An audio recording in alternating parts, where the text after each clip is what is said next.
우리는 그동안 누가복음 후반부에 있는 말씀을 오랜 동안 읽어오다가 지난주일 부활주일을 기점으로 해서 누가복음 말씀을 다 마치고 오늘부터는 사도행전 말씀을 읽어가도록 하겠습니다. 오늘은 사도행전 첫 시간이기 때문에 다소 좀 성경 공부 같은 혹은 강의 같은 그런 설교가 될 것 같은데 잘 귀를 모으셔서 들으시면 또 은혜가 되고 또 깨달음이 될 줄로 믿습니다. 신약 성경은 전체로 27권으로 이렇게 나눠져 있고 그 27권을 주제별로 4가지로 나누어서 봅니다. 첫 번째는 복음서가 되어 있고 그리고 역사서라고 말하는 사도행전이 나와 있고 그 다음에 세 번째는 여러 사도들과 또 사도 바울이 기록한 서신서들이 기록이 되어 있습니다. 그리고 마지막에는 요한계시록으로 이렇게 되어 있습니다. 그래서 마태복음서부터 요한복음까지 복음서, 사도행전은 역사서, 또 로마서부터 유다서까지를 서신서, 마지막 계시록을 우리는 계시록 혹은 묵시록 그렇게 이야기를 합니다. 주제별로 그렇게 나눠진 겁니다. 그래서 주제별로 나눠진 것을 우리는 섹션별로 나눠져 있다 이렇게도 이야기를 하죠. 그 복음서의 내용은 예수 그리스도의 탄생과 3년 동안의 공생애, 또 예수님의 십자가 사건, 또 죽음 사건, 그리고 부활 사건 이게 기록되고 있는 것이 복음서인 거죠.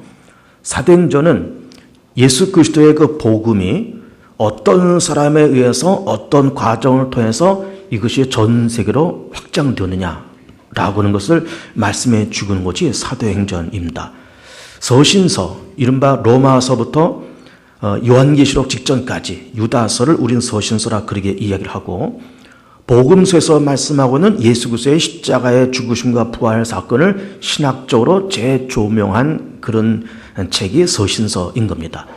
그러면서 예수 그리스도의 십자가를 집중적으로 조명하면서 예수 그리스도의 죽으심은 십자가에서의 죽으심은 인류의 대속적인 죽음이셨다. 인류의 죄를 담당하시고 대신 죽으시는 죄값을 치르시고 사단을 멸하고 죽음의 권세를 멸하는 그런 사건이었다. 그래서 예수 안에 생명이 있고 예수 안에 죄사함이 있고 예수 안에 평화가 있는 그러면서 대표적인 죽음, 대속적인 죽음을 그렇게 예수 그리스도의 십자가의 사건을 그렇게 재조명하고 있는 것이 서신서인 것이죠. 그리고 요한계시록은 예수 그리스도 안에서 궁극적인 승리가 있다라고 하는 것을 말씀해 주는 것이 요한계시록인 겁니다. 예수 믿는 사람들이 핍박을 받고 불신자들이 역시 핍박을 받으면서 사단이 공중권세를 잡으면서 우른 사자처럼 두루다니며 그 삼킬자를 찾고자 다니면서 이 땅에 혼돈과 핍박과 환란이 그렇게 찾아올 때 그러나 예수 그리스도 안에서 믿는 자들에는 궁극적인 승리가 있다. 이것을 말씀해 주고 있는 책이 요한계시록인 것입니다. 실질적으로 기독교 역사가 시작되면서 많은 핍박을 받았지만 주 313년에 기독교가 공인되고 또 곧바로 로마의 국교로 채택 때는 그런 역사를 거쳐가면서 핍박당했던 기독교가 또 핍박당했던 그런 교회가 다시 안정권에 들어오는 그런 대전환점이 313년에 있었고 그것을 요한계시록에 바라보면서 핍박이 있지만 참고 기다리자. 그럼 우리는 궁극적으로 마지막에 우리 가운데 승리가 있다. 이것을 말씀해 주는 것이 이제 계시록인 것이죠. 이렇게 네 주제로서 신약 성경을 그렇게 분류를 할 수 있고 그 가운데 역사서라고 말하고 있는 사도행전을 우리는 지금 보고자 하는 겁니다. 말씀드린 것처럼 복음서에서 말씀하시는 예수 그리스도의 그 삶과 죽으심과 부활, 이 복음의 사건이 누구에 의해서 어떤 경로를 통해서 전 세계로 이렇게 확장되어 가느냐라는 것을 말씀해 주고 있는 것이 사도행전인 겁니다. 물론 우리는 사도행전을 보면서 누구에 의해서라는 것을 이렇게 놓고 볼 때 뭐 여러 사람들이 등장을 하고 있지만은 역시 사도 베드로와 사도 바울이라는 두 인물을 우리 이제 자주 만나게 될 겁니다. 그러면서 이 베드로는 예수님의 직계 제자였고 사도 바울은 직계 제자는 아니었지만 나중에 다메섹 가다가 예수님 만나고 회심하면서 성령 받고 그러면서 신약 성경 한 절반 가까이를 기술하는 그런 일을 하는 것을 이제 사도 바울이 감당하고 그러면서 사도 바울과 베드로라는 두 중추적인 그런 두 사도가 서로 협의를 하면서 베드로는 유대인 전도를 주로 담당을 하자 이렇게 서로 합의를 보고 또 바울은 이방인 전도를 하자 이렇게 서로 합의를 보면서 전도의 영역을 나누어서 전도를 하는 그런 모습을 우리 이제 보게 될 겁니다. 그러면서 뭐 사도 바울이 되었던 베드로가 되었던 또 유대인들에게 전도를 했던 이방인들에게 전도를 했던 이 사도들이 전했던 복음의 메시지는 그 중심은 뭐냐라고 할 때 예수는 그리스도라는 겁니다. 예수는 그리스도. 하나님의 아들이었고 그는 그리스도였다. 또 그는 죽으셨지만 다시 살아나셨다. 그리고 성령으로 우리를 지금 감찰하시고 성령으로 세상을 지배하고 있다. 예수는 메시아요. 예수는 그리스도요. 예수는 주님이시요. 예수는 생명이시다. 이것을 힘주어 말씀하고 있는 것이 사도행전이고 또 당시의 제자들의 복음 사역의 핵심이고 내용이었다. 이런 것을 이제 볼 수가 있는 겁니다. 그래서 우리가 이제 본론을 들어가기 전에 우선 우리가 1장 1절부터 11절까지 말씀을 보았는데 그 말씀을 좀 한번 읽어보고 본문으로 들어가도록 해보겠습니다. 1절 여러분 보시면 데오빌로여 내가 먼저 쓴 글에는 무릇 예수께서 행하시며 가르치시기를 시작하신부터 이렇게 되어 있습니다. 사도행전을 누가 기록하느냐라고 하면은 누가라고 하는 사람이 기록을 합니다. 누가는 예수님의 12제자 가운데 한 사람은 아니지만 나중에 사도 바울의 동력자가 되고 또 누가복음을 기록하고 또 사도행전을 기록하는 이제 그런 제자가 됩니다. 직계 제자는 아니죠.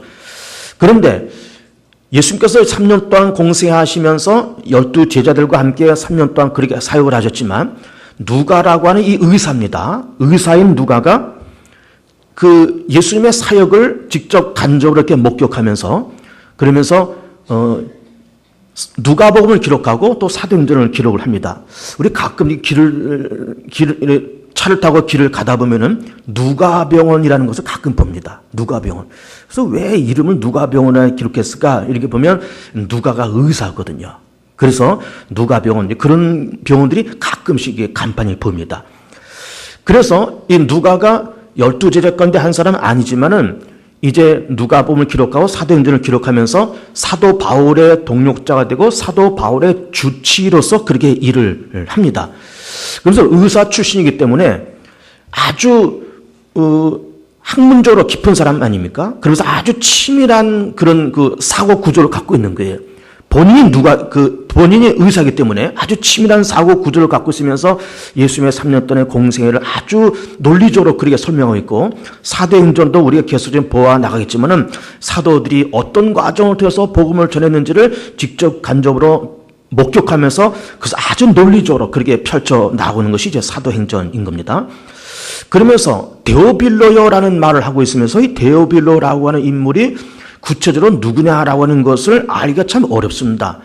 그러나 이제 우리가 추측할 수 있는 것은 그 당시에 상당히 유력한 사람이고 정치적으로 혹은 경제적으로 유력한 사람이고 누가에게는 하나의 멘토와 같은 그런 인물이었을 거다 이렇게 보는 거죠. 그러면서 이 데오빌로요라고 하면서 내가 먼저 쓴 글에 먼저 쓴 글은 누가복음을 얘기하는 거죠. 그 누가복음에 여러분 말씀을 보세요. 누가복음에 무릇 예수께서 행하시며 가르치시기를 시작하신부터 그가 택하신 사도들에게 성령으로 명하시고 승천하신 날까지 이를 기록하였노라. 누가복음에 기록했다 이 말이에요. 그래서 3절 그가 고난받으신 후에 또한 그들에게 확실한 많은 증거로 친히 살아계심을 나타내사 부활하셔서 곧바로 승천하신 것이 아니라 부활하셔서 죽은 자 가운데 부활의 역사가 있다고 하는 것을 친히 보여주셨다 그 말이에요. 그리고 40일 동안 그들에게 보이시며 하나님 나라의 일을 말씀하시니라. 사도와 함께 모이사 그들에게 분부하여 이르시되 예루살렘을 떠나지 말고 내게서 들은 바 아버지께서 약속하신 것을 기다려라. 지금 예수께서 지금 승천하시기 직전입니다. 십자가에서 죽으시고 부활하시고 40일 동안 세상 계시다가 지금 승천하시는데 승천 직전에 그 예수님의 승천 장면을 목격하는 제자들과 여러 사람들에게 자 하나님께서 분명히 주실 것이 있는데 그 약속한 것이 올 때까지 예루살렘을 떠나지 말고 좀 기다려봐라. 그리고서는 5절에 요한은 물로 세례를 베풀었으나 너는 몇 날에 못되어 성령으로 세례를 받으리라. 물 세례와 성령 세례를 말하고 있습니다. 이제 물 세례, 성령 세례가 앞으로 사도행전을 읽어가면서 여러 차례 나옵니다. 말씀드릴 기회가 여러 가지 있을 것이고, 먼저 잠깐 말씀을 드리면, 물 세례는 내가 예수 믿어서 거듭났다라고 하는 것을 말씀하는 어떤 의존적인 그런 행위죠. 성령 세례는 내적인 변화를 얘기하는 겁니다. 그러니까 물 세례는 외적인 그리스도로인이라고 하는 것을 인치는 외적인 어떤 표현, 성령 세례는 내적인 변화. 예수 믿어서 새 사람 되고, 예수 믿어서 사람이 변화되고, 옛사람을 버리고 하나님의 사람이 되고, 예수의 사람이 되고, 사도가 되고, 어떤 은사의 사람이 되는 그 내적인 변화를 일으키는 것이 성령 세례인 것이죠. 그래서 예수님께서 승천하시면서 이제 아버지께서 성령을 주실 텐데, 성령이 임하면 너희가 내 증인 될 거다. 그리고 그 성령이 임할 때까지 예루살렘을 떠나지 말아라. 이 말씀을 지금 하시고 있는 겁니다. 6절을 보시면, 그들이 모였을 때 예수께 여쭤 이르되 주께서 이스라엘 나라를 회복하심이 이때이니까. 이스라엘 나라를 회복한다는 말이 뭘까? 이것은 지금 이스라엘 나라가 예수님 당시에 로마의 속국으로 이렇게 있지 않습니까? 식민 지배를 받고 있으면서 지금 예수님께서 살아계실 때 3년 동안 공생하실 때 예수님의 12 제자들과 예수를 따라다녔던 사람들의 일관된 생각은 무엇인가 하면은, 저 정도의 능력과 은사가 있는 예수라고 하면은 저 예수님을 통해서 우리나라가 로마의 군대를 물리치고 우리가 독립할 수 있지 않겠느냐. 또 오병이어 사건을 만드시고 난 다음에 물고기 2마리 떡 5개로 5,000명을 먹이시는 그런 실력이 있는 예수님이라 그러면은 저분을 왕으로 세우면은 우리가 적어도 경제 문제는 해결되지 않겠냐. 그리고 저 정도의 은사가 있는 분이라 그러면은 로마 군대를 물리치고 우리가 독립할 수 있지 않겠느냐. 이런 생각이 가득히 있었고, 거기에 대해서 반기를 들고 돌아선 사람이 가룟 유다죠. 그런데 지금 예수님께서 부활하시고 사실 동안 세상 계시다가 승천하시기 직전에도 예수님의 제자들과 예수를 따르는 무리들 속에는 예수님께서 정말로 우리의 메시아시고 우리 주를 위해서 십자가 죽으시고 하나님의 아들 되시고 예수를 통해서 구원받는다라고 하는 이런 감격은 아직은 덜한 거예요. 예수를 믿어서 새 사람 되고 거듭난다 이런 데는 별로 관심이 없고, 좀 빨리 예수님 그런 능력과 은사를 가지고 우리한테 빨리 오병이어 기적을 일으켜서 빨리 경제 문제를 해결하고 그 능력으로 로마 군대를 물리쳐서 우리나라를 좀 독립시켜 주셔야 되지 않겠습니까? 라는 말을 하고 있는 겁니다. 우리나라가 언제 독립되겠습니까? 라는 말을 좀 하고 있는 겁니다. 그랬더니 7절에 이르시되 때와 시기는 아버지께서 자기의 권한에 주셨으니 너희가 알 바 아니요. 그거는 너희 알 바 아니다 이거예요. 그거는 신경 쓰지 말아라 이거예요. 그거는 성부 하나님이 결정하시고 그 때와 시기를 결정하실 테니까 그 성부 하나님께 맡기고, 8절 보면은 오직 성령이 너에게 임하시면 너희가 권능을 받고 예루살렘과 온 유대와 사마리아 땅끝까지로 내 증인 되리라 하시니라. 내 증인 된다는 말이 뭘까? 이 제자들이 3년 동안 예수님을 따라다녔잖아요. 듣고 봤지 않습니까? 예수님의 십자가 죽으심을 봤잖아요. 부활하신 사건도 봤지 않습니까? 그러니까 예수의 죽으심과 부활을 그거에 대해서 증언하라 이거예요. 그걸 증거하라 이 말입니다. 그리고 9절부터 보시면 이 말씀을 마치시고 그들이 보는데 올려져 가신 구름이 그를 가려 보이지 않게 하더라. 올라가실 때에 제자들이 자세히 하늘을 쳐다보고 있는데 흰옷 입은 2 사람이 그들 곁에 서서 이르되 갈릴리 사람들아 어찌 서서 하늘을 쳐다보느냐. 너희 가운데 하늘로 올려지신 이 예수는 하늘로 가실 본 그대로 오시리라 하였느니라. 이렇게 말씀을 하고 있습니다. 자, 본문을 이렇게 보고 오늘 이 본문을 통해서 2가지 큰 주제를 찾아보고자 합니다. 첫 번째는 7절과 8절에서 제자들이 이스라엘 나라를 회복하심이 언제입니까? 라고 물어봤을 때 그건 너희 알 바 아니다.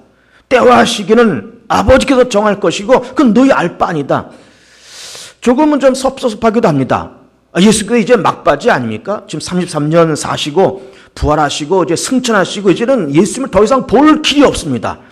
그러면 좀 속 시원하게 이스라엘 나라가 회복될 것, 이스라엘 나라가 독립될 것, 앞으로 한 10년 후면 돼, 2, 3년 후면 돼, 내년이면 돼, 이렇게 좀 속 시원하게 좀 말씀을 해 주었으면 좋을 텐데 그건 너희 알 바가 아니라는 거예요. 그리고 너희가 성령이 임하면 너희가 권능을 받고 예루살렘과 온 유대와 사마리아 땅끝까지 이르러 내 증인되는 일을 먼저 하라는 겁니다. 예수의 증인되는 일을 먼저 하라는 거예요. 그러면서 예수의 증인되는 것도 우리가 이해가 되고 예수 믿으면 당연히 증인돼서 전도도 하고 좋은 일도 하고 열심히 우리가 봉사하고 이렇게 사는 것이 마땅하지만 한 가지 마음속에 걸리는 말씀이 뭔가 하면은 그건 너희가 알 바 아니라는 거예요. 다소 섭섭하기도 합니다. 그건 너희 알 바 아니야? 근데 이 말씀 우리는 어떻게 해석해야 되는가 하면은 우리는 세상을 살고 신앙생활도 하고 교회를 다니면서 우리는 마음속에 소망이 있습니다. 여러 가지 기도의 제목이 있습니다.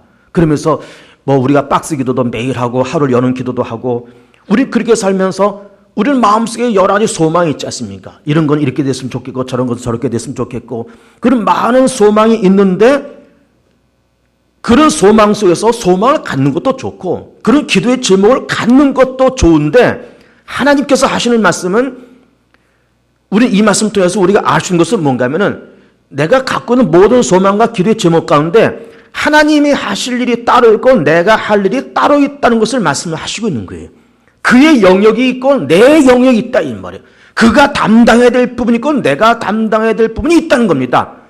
그러니까 이스라엘 나라가 회복되는 것, 이스라엘 독립되는 것, 그건 내가 알아서 할 테니까는 그거 신경 쓰지 말라는 거죠. 앞으로 내년에 될지 10년 후가 될지 그거는 내가 결정할 테니까 아버지가 결정할 테니까 그건 너희 신경 쓰지 말고 일단 성령 받고 나의 증인 될 것을 그렇게 예수께서 말씀을 하시고 있는 거예요. 그의 영역과 내 영역. 네? 그의 영역과 내 영역. 하나님의 영역과 내 영역. 그가 하실 일과 내가 할 일이 따로 있다는 거예요. 따로 있다는 겁니다. 여러분 보세요. 우리도 기도의 제목이 많습니다. 또 우리도 매일 박스 기도를 하는 겁니다.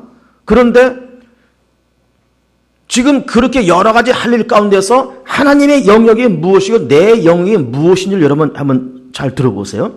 두 가지 일 한번 들어볼게요. 성서적인 인물을 둘을 들어보겠습니다. 첫째는 야곱이에요. 자, 야곱은 아브라함이 이삭을 낳고 이삭이 그의 부인 리브가를 통해서 쌍둥이 아들을 얻습니다.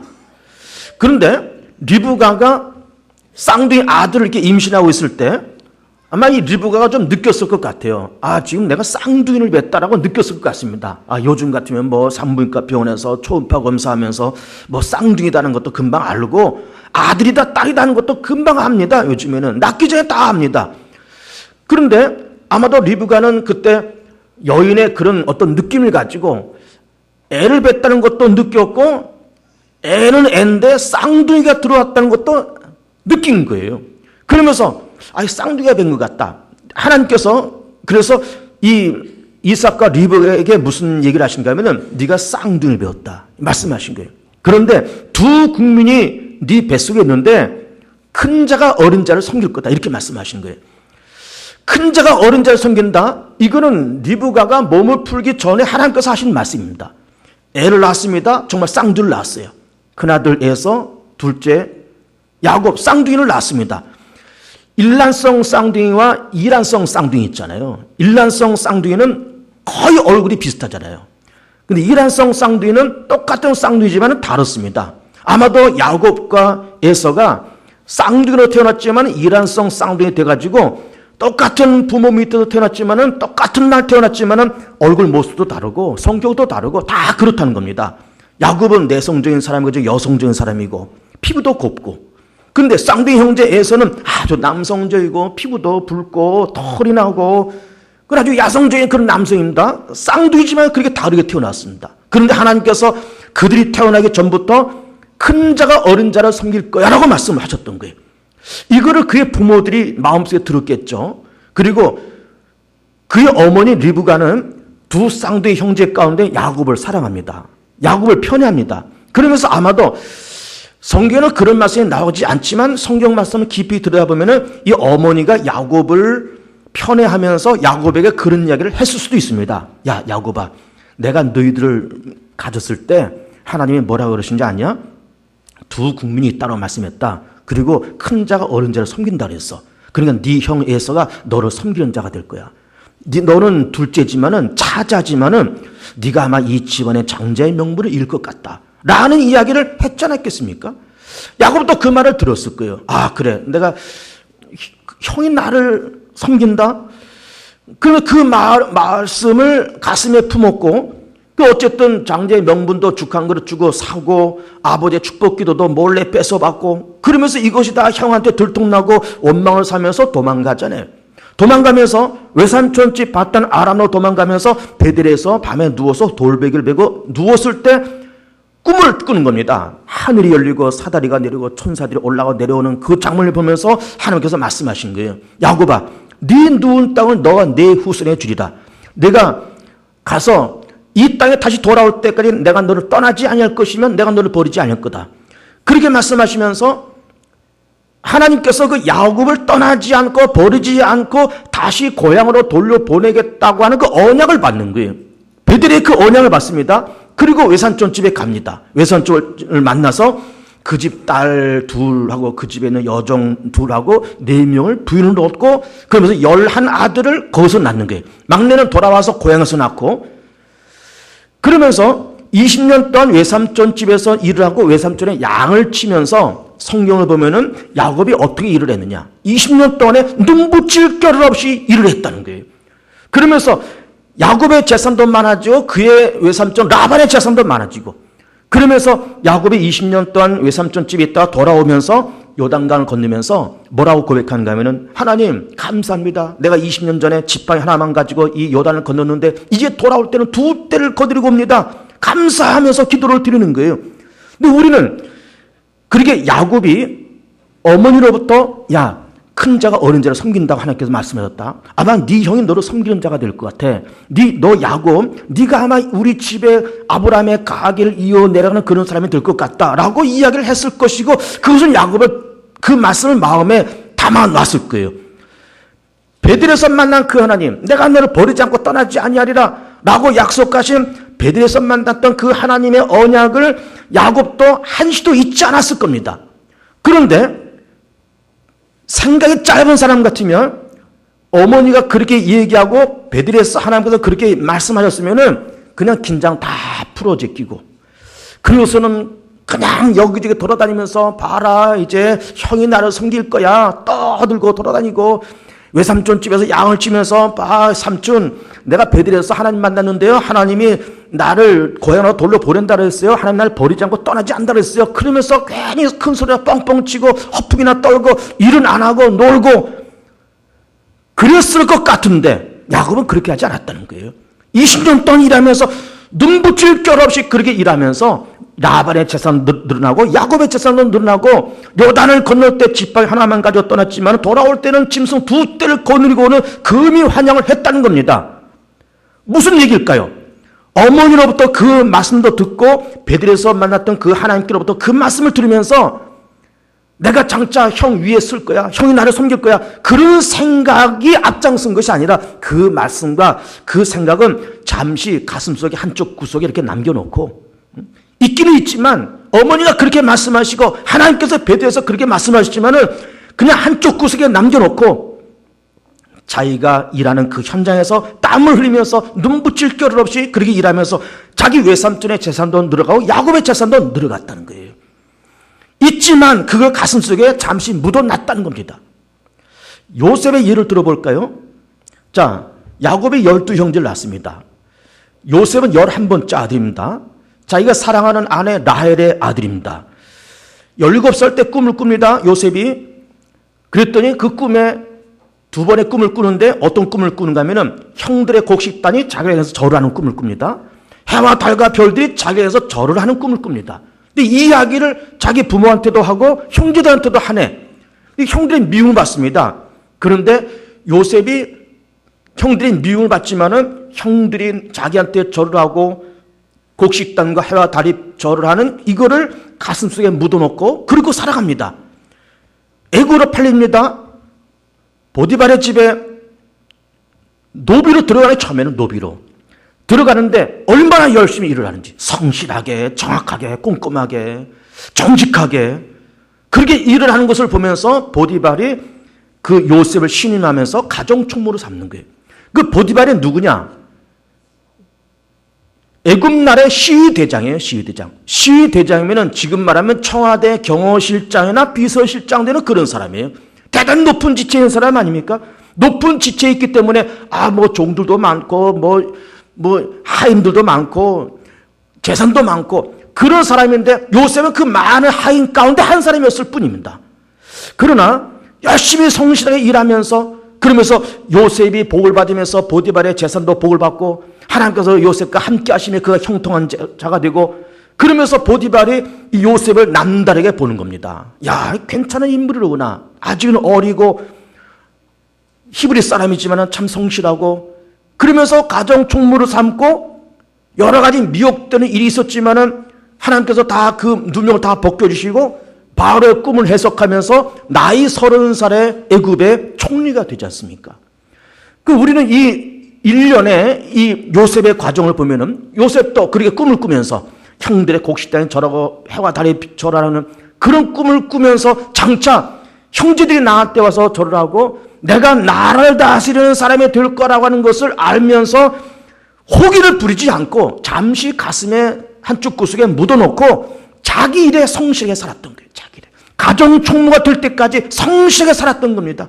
미혹이 왔지만 내가 앞으로 나라를 다스릴 사람이다 하면서 미혹을 받으면서 허랑방탕에 살고 범죄하고 이렇게 살지 않고 아주 조심스럽게 살면서 내가 그렇게 해서는 안 된다. 내가 어찌 하나님 앞에 내가 득죄하리요. 그러면서 그 미혹되는 그 자리를 뛰쳐나오는 거예요. 그러면서 한시도 하나님께서 주신 그 꿈을 저버리지 않습니다. 그 꿈만 앞장서서 꿈속에서 허우적거리는 사람이 아니라 소망만 갖고 소망 속에서 허우적거리는 사람이 아니라 꿈은 꿨지만 소망은 있지만 그 소망 한쪽 구석에 남겨놓고 하루하루를 정말 열심과 정성을 다해서 살았다는 거예요. 하나님의 일을 그렇게 하는 겁니다. 우리는. 야곱도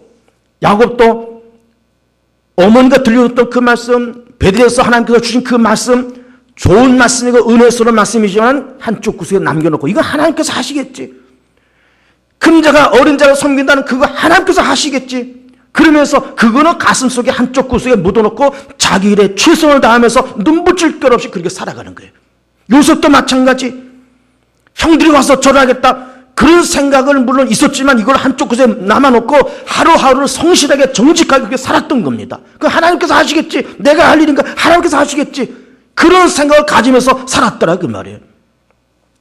요즘 우리나라가 흉흉합니다. 북한에서 외국 공관들 다 나가라고 그렇게 얘기하고 뭐 전쟁을 하겠다, 미사일 쏘겠다. 흉흉한 소식이 한반도에 지금 돌아다니고 있는 겁니다. 그러면서 우리는 지금 박근혜 정부가 출발하자마자 아직 정부 조직도 제대로 되어 있지 않은 상태에서 이런 전쟁의 위기가 이 한반도를 지금 감독하고 있는 겁니다.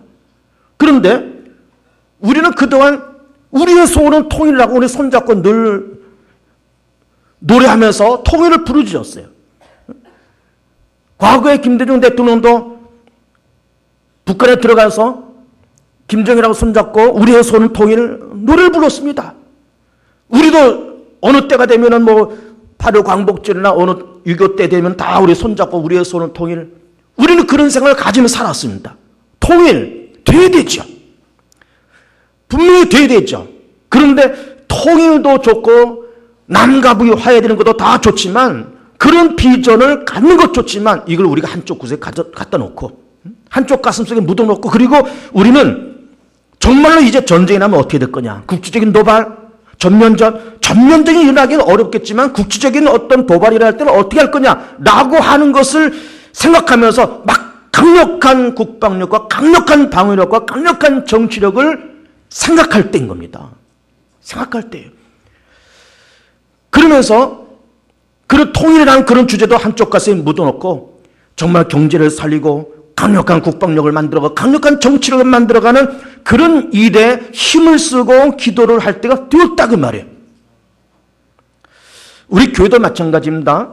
저도 이제 개봉중앙교회를 담임을 해나가면서 앞으로 교회가 할 일이 참 많잖아요. 이런 것도 해야 되고 저런 것도 해야 되고 뭐 앞으로 지역사회가 어떻게 변화되면은 뭐 성전도 어떻게 새롭게 만들어가야 되고 뭐 기념교도 앞으로 더 세워야 되고 뭐 이런 여러 가지 생각이 있지만은 그러나 그것은 한쪽 가슴에 묻어놓고 지금 오늘 여기서 최선을 다해서 여러분 간지에 다 그렇게 드렸듯이 전도주의를 해가면서 죽어가는 영혼들을 걸러내고 건져내고 우리 성도가 하나가 되고 한마음이 되고 한띠 되어서 열심히 복음 전하고 열심히 성도끼리 기도하고 그러면서 교회를 이렇게 세우고 정말 작은 자의 벗이 되고 그리스도인이 작은 자들의 벗이 되면서 다시 희망이 되는 그런 교회로 만들어 가는, 앞으로 교회가 10년 후에 20년 후에 이렇게 된다, 이거는 한쪽 가슴에 묻어놓고 오늘 여기서 내가 만나는 모든 사람들, 내가 하는 모든 일에 최선을 다하고 정성을 다하고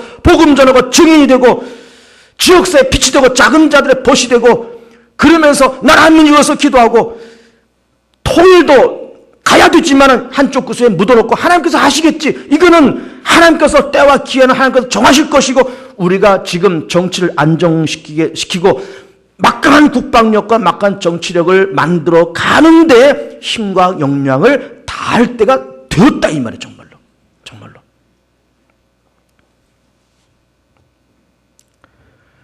정신 차릴 때가 분명히 되었습니다, 여러분.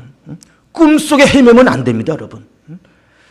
꿈은 꿈이지만 꿈속에서 헤매면 안 돼요.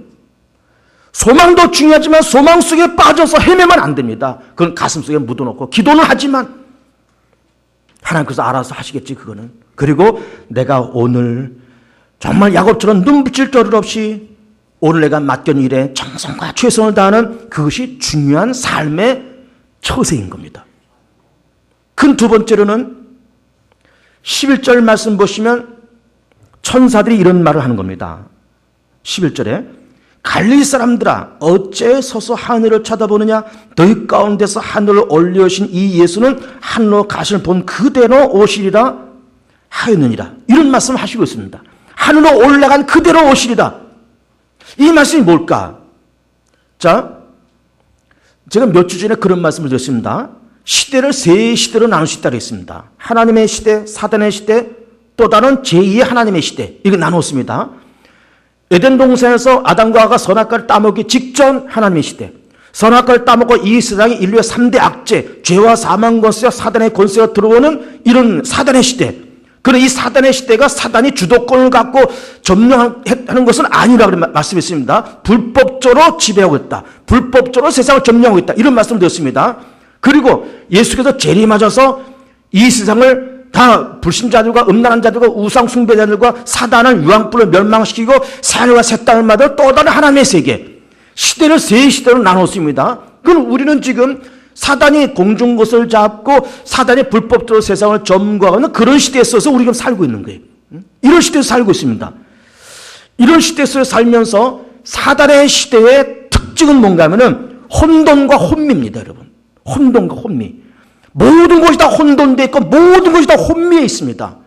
무엇이 진짜인지 무엇이 가짜인지, 진짜와 짝퉁이 다 혼재되어 있고요, 의와 불의가 다 혼재되어 있고요, 혼미하고 혼잡한 시대가 사단의 시대의 특색인 거예요.